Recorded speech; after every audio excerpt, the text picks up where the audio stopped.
একটি গুরুত্বপূর্ণ ভিডিওতে সকলকে স্বাগত জানাই। এনআইওএস ডিএলএডদের জন্য খুবই গুরুত্বপূর্ণ খবর এটা, এবং সুখবর বলতে পারেন। তো গুরুত্বপূর্ণ এই ব্যাপারটি মিস করতে না চাইলে শেষ পর্যন্ত দেখুন, এবং যারা এখনও সাবস্ক্রাইব করেননি আমাদের চ্যানেলটিকে বা কোনো কারণে ভুলে গেছেন, সাবস্ক্রাইব করে রাখুন, পাশের বেল আইকন প্রেস করে কিন্তু অল করে দেবেন। যারা ফেসবুক বা সোশ্যাল মিডিয়া থেকে দেখছেন, আমাদের এই পেজটিকে ফলো করতে ভুলবেন না। সোশ্যাল মিডিয়ার লিঙ্ক ডেসক্রিপশনে দেওয়া আছে, চেক আউট এবং জয়েন করে নেবেন, তাহলে খবরগুলো কিন্তু মিস করবেন না। ভিডিওটি লাইক করে রাখুন এবং তার সাথে দেখার পর শেয়ার করে দেবেন। শুরু করা যাক। তো এনআইওএস ডিএলএড সংক্রান্ত যে খবরটা আসছে গুরুত্বপূর্ণ, সেটা হচ্ছে প্রাইমারি রিক্রুটমেন্টের ক্ষেত্রে। হ্যাঁ, এনআইওএস ডিএলএড আপনারা জানেন যে 18 মাসের একটি কোর্স, সেটা কিন্তু 17-19 ব্যাচ লাস্ট হয়েছে, এবং তারপরে এনআইওএস ডিএলএডের কোনো কোর্স হয়নি। এবং সেখানে মহামান্য সুপ্রিম কোর্টের যে পর্যবেক্ষণ এবং রিভিউ পিটিশন বা পরে যেটা ক্লারিফিকেশান একটা ব্যাপার হয়েছিল, সেখানে শর্ত সাপেক্ষে ছাড় দেওয়া হয়েছে এনআইওএস ডিএলএডদের, অর্থাৎ প্রাইমারি রিক্রুটমেন্টের ক্ষেত্রে।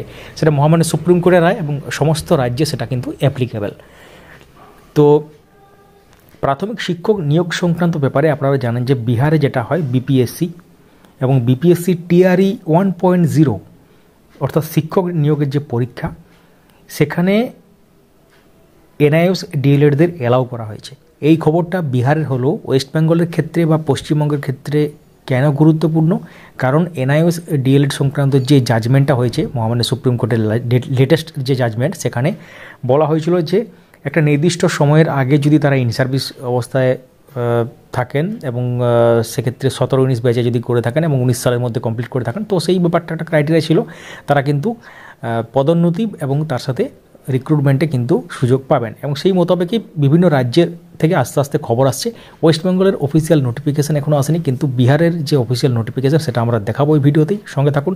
খুবই গুরুত্বপূর্ণ, কারণ একটা জাজমেন্ট যখন হয় মহামান্য সুপ্রিম কোর্টের দ্বারা, যখন জাজমেন্ট দেওয়া হয়, তখন কিন্তু সেটা কিন্তু সমস্ত রাজ্যের ক্ষেত্রে অ্যাপ্লিকেবল। একটা রাজ্য যদি এখানে নোটিশ দেয় এবং প্রাইমারি শিক্ষক নিয়োগে অ্যালাউ করে এনআইওএস ডিএলএডদের, তো সেক্ষেত্রে ওয়েস্ট বেঙ্গলের ক্ষেত্রেও কিন্তু হয়তো ভবিষ্যতে ভালো খবর আসতে চলেছে। এই কারণেই বলছি, কারণ এটা কিন্তু নির্দিষ্ট কোনো যে একটা রাজ্যের ক্ষেত্রে নয়, ওভারঅল ইন্ডিয়ার ক্ষেত্রে কিন্তু সমানভাবেই প্রভাব পড়ার কথা। তো বিপিএসসি 10ই ফেব্রুয়ারি 2025 প্রাথমিক শিক্ষকদের জন্য নথি যাচাইয়ের ঘোষণা একটা বিচার নোটিফিকেশান বের করেছে। নোটিফিকেশানটা আমরা দেখাচ্ছি। তো বিপিএসসি টিআরই 1.0 অর্থাৎ শিক্ষক নিয়োগের পরীক্ষার ফলাফল এবং নথি যাচাইয়ে এনআইওএসের সার্টিফিকেট আপডেট করতে পারা যাবে, সেখানে কিন্তু বলা হয়েছে। অর্থাৎ এনআইওএস ডিএলএড সংক্রান্ত সার্টিফিকেট সেটা কিন্তু আপডেট করা যাবে। তো এনআইওএস ডিএলএড শিক্ষকদের জন্য বিপিএসসি টিআরই যে রেজাল্ট আপডেট, সেটা কিন্তু নোটিফিকেশান আকারে কিন্তু প্রকাশ হয়েছে। এবং 10ই ডিসেম্বর 2024 আপনারা জানেন সুপ্রিম কোর্টের রায়ে এনআইওএস ডিএলএড প্রার্থীদের দিকে কিন্তু গিয়েছে, অর্থাৎ তাদের পক্ষে রায়টা ছিল, এবং এটা নিশ্চিত করেছে যে যোগ্যতা 10ই আগস্ট 2017 আগে নিযুক্ত শিক্ষকদের জন্য বৈধ। এখন বিপিএসসি প্রাথমিক শিক্ষক নিয়োগের যে পরীক্ষাতে পিআরটি, যে প্রাথমিক শিক্ষক যে প্রাইমারি টিচার রিক্রুটমেন্টের যে পিআরটি বলা চলে সেটাকে, তো সেটা সেই প্রার্থীদের জন্য একটি অফিসিয়াল বিজ্ঞপ্তি দিয়ে কিন্তু তার যে প্রতিক্রিয়া সেটা কিন্তু জানিয়েছে। এবং যেসব প্রার্থীদের এনআইওএস ডিএলএড সার্টিফিকেট আছে এবং বিপিএসসি টিআরই 1.0 জন্য অস্থায়ীভাবে নির্বাচিত হয়েছেন, তারা এখন একদম আত্মবিশ্বাসের সাথে পরবর্তী পর্যায়ে যেতে পারেন, অর্থাৎ 10ই ফেব্রুয়ারি 2025 তারিখে নির্ধারিত নথি যাচাইকরণ প্রক্রিয়ার জন্য আর কি। স্ক্রিনে এখন দেখতে পাচ্ছেন অফিসিয়াল যে নোটিশ বিপিএসসি দ্বারা জারি করা হয়েছে। বিপিএসসির এই বিজ্ঞপ্তিটি খুবই গুরুত্বপূর্ণ, কারণ এটি যোগ্যতা বিষয়ে স্পষ্টতা কিন্তু প্রদান করছে এখানে। অর্থাৎ এনআইওএস ডিএলএড বিপিএসসি টিআরই 1.0 জন্য যোগ্য শিক্ষকদের চিন্তা কিন্তু দূর হয়ে গেল। অনেক শিক্ষক বছরের পর বছর ধরে যে গুরুত্বপূর্ণ প্রশ্নটা জিজ্ঞাসা করে আসছেন, অবশেষে কিন্তু তার উত্তরটা কিন্তু পাওয়া যাচ্ছে আস্তে আস্তে।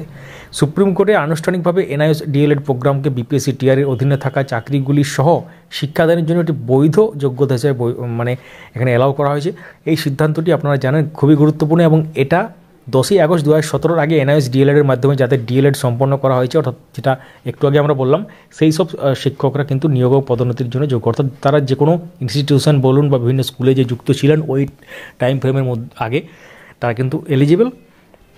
এবং এই রায় বছরের পর বছর অনিশ্চয়তার অবসান ঘটালো অনেকদিন পর, আপনারা জানেন, এবং সেক্ষেত্রে হাজার হাজার শিক্ষকদের জন্য সুযোগের একটি নতুন দরজা খুলে গেল, এটা বলা যেতে পারে। এবং তার সাথে এটা কিন্তু একদম অস্পষ্ট ব্যাপারটা ছিল, সেটা ক্ল্যারিফাই হয়ে গেল পুরো ব্যাপারটা। এখন ওয়েস্ট বেঙ্গলের যে নোটিফিকেশন সেটা হয়তো খুব তাড়াতাড়ি আসবে, কারণ আপনারা জানেন এনআইওসি ডিএলএডদের কিন্তু বাদ দেওয়া হয়েছিল বিএডদের মতনই 2022 রিক্রুটমেন্ট প্রসেস থেকে, এবং এটা সংক্রান্ত অনেক কেস চলছে। এনআইওসি ডিএলএডদের কেস মাঝে মাঝে অনেকেই কিছু কিছু কেসের জাজমেন্ট আসছে, তারা কিন্তু সুযোগও পাচ্ছেন প্যানেলে, এবং তার সাথে বিএডদের জন্য কিন্তু অর্থাৎ বিএডরাও কিন্তু কেস করেছে অ্যাকচুয়ালি। তো আপনারা জানেন যে 2022 রিক্রুটমেন্ট প্রসেস যেটা প্যানেল, সেটা 31শে জানুয়ারি 2025 এক্সপায়ার হয়ে যাওয়ার কথা অ্যাকচুয়ালি, মানে 1 বছর হয়ে গেছে। তো তার আগেই যেসব কেসগুলো হয়েছে হয়তো সেগুলো হয়তো অ্যালাউ হতে পারে। তো এখানে আমরা একদম অফিসিয়াল যে নোটিশ সেটা একটু দেখে নেব, সেখানে এক্স্যাক্টলি কী লেখা আছে। তো স্ক্রিনে এখন দেখতে পাচ্ছেন যে নোটিশটা আমরা একটু আগেই আপনার সাথে শেয়ার করছি, অর্থাৎ যেখানে ব্যাপারগুলো লেখা আছে আর কি। তো এটা আমরা ট্রান্সলেট করে ইংলিশে করে নিই, তাহলে অনেকের বুঝতে সুবিধা হবে। অনেকে হিন্দি যে ব্যাপারটা সেটা কিন্তু হয়তো বুঝতে নাও পারতে পারেন। তো এটা আমরা ট্রান্সলেট করে নিলাম একদম ইংলিশে। দেখতে পাচ্ছেন এখানে দ্য অনারেবল সুপ্রিম কোর্টের যে জাজমেন্ট হয়েছিল, যেটা রিভিউ পিটিশন, এবং তার যে ডায়েরি নম্বর এখানে লেখা আছে এবং তার সাথে সিভিল অ্যাপিল নম্বর, সেটা এনআইওসি ডিএলএডকে যে ভ্যালিড একটা সার্টিফিকেট দেয় ভ্যালিড হওয়ার, বা কোর্সটাকে আগে যে কোর্সটা ইনভ্যালিড ছিল একটা অন্য রায়ে, এবং সেটা কিন্তু রিভিউ পিটিশনের দ্বারা সেটা শর্ত সাপেক্ষে ভ্যালিড হয়, এবং সেখানে কিন্তু ক্রাইটেরিয়া বলা থাকে, যেটা আমরা একটু আগে বললাম। তো এখানে in the light off the above the verification of the educational certificate, অর্থাৎ এডুকেশনাল যে সার্টিফিকেটগুলো আছে তার যে ভেরিফিকেশন হবে, সেই জন্য অর্থাৎ প্রাইমারি স্কুলের যে রিক্রুটমেন্ট, যেটা অ্যাডভার্টাইজমেন্ট নম্বর দেওয়া আছে বিহারের ক্ষেত্রে এটা 1 to 5 এবং সেক্ষেত্রে একটা নির্দিষ্ট ডেট এবং টাইমে নির্দিষ্ট জায়গাতে সেসব ডকুমেন্ট ভেরিফিকেশান হবে, এবং সেখানে যেসব ডকুমেন্টগুলো নিয়ে আসতে বলা হয়েছে সেগুলো আপনারা স্ক্রিনে এখন দেখতে পাচ্ছেন। অর্থাৎ এটা কেন আমরা দেখাচ্ছি, একটু আগে যেটা বললাম যে ওয়েস্ট বেঙ্গলের ক্ষেত্রে খুবই গুরুত্বপূর্ণ, কারণ ওয়েস্ট বেঙ্গলে আপনারা জানেন যে এনআইওএস ডিএলএড সংক্রান্ত মাল্টিপল কেস আছে, যেগুলো পেন্ডিং আছে এখনও পর্যন্ত, সেটা ফাইনাল জাজমেন্ট উঠে আসেনি। এবং এর মধ্যেই কিন্তু অনেক এনআইওএস ডিএলএড ক্যান্ডিডেট আছেন যারা কিন্তু পুরনো যে নিয়োগ প্রক্রিয়া সম্পন্ন হয়ে গেছে সেটার জন্য ওয়েট করে আছেন, সেটাতে চান্স কীভাবে পাবেন বা সেটাতে অধিকার কিভাবে অর্জন করা যায়। অধিকার কেন বলছি আমরা, কারণ মাঝপথে তাদেরকে বাদ দেওয়া হয়েছিল সুপ্রিম কোর্টের একটি জাজমেন্টে, এবং তারপর কিন্তু রিভিউ পিটিশনের ফলে তারা কিন্তু প্রাণ ফিরে পেল এক প্রকার। তো এনআইওএস ডিএলএডের যে গুরুত্বপূর্ণ তথ্য সেটা নিয়ে ভিডিওটা ছিল পুরো, অবশ্যই সঙ্গে থাকুন।